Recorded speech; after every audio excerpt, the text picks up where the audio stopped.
15 লাখ টাকার ছাগলকাণ্ডে গেল কয়েকদিন ধরেই talk of the country Motiur Rahman ও তার পরিবার।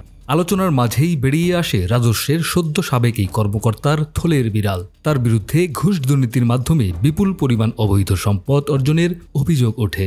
মতিউর রহমান ও তার পরিবারের সদস্যদের নামে রিসোর্ট, শুটিং স্পট, বাংলো বাড়ি, জমিসহ নামে বেনামে সম্পত্তি থাকার বিষয়ে গণমাধ্যমে একের পর এক খবর প্রকাশিত হতে থাকে।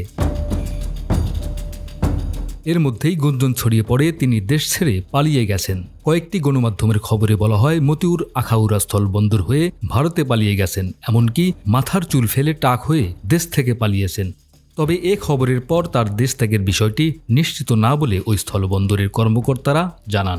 এর মধ্যে গত 24 জুন মতিউর তার এক স্ত্রী ও এক ছেলের বিদেশ গমনে নিষেধাজ্ঞা চেয়ে দুদক থেকে আদালতে আবেদন জানালে শুনানি শেষে মঞ্জুর করেন ঢাকা মহানগর বিশেষ জজ মোহাম্মদ আসামস জগলুল হোসেন।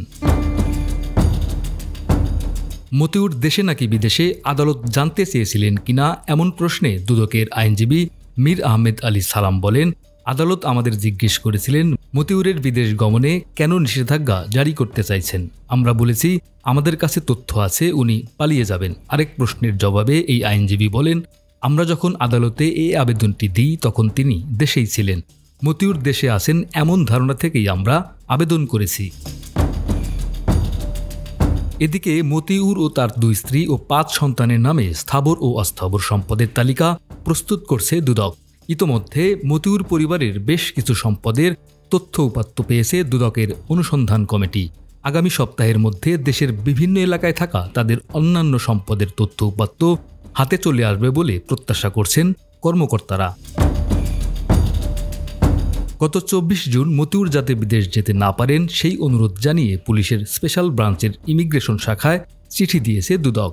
এই চিঠির পরিপ্রেক্ষিতে দেশের সব স্থলবন্দর ও বিমানবন্দরে সতর্কতা জারি করা হয়। ডেস্ক রিপোর্ট, আমাদের সময়।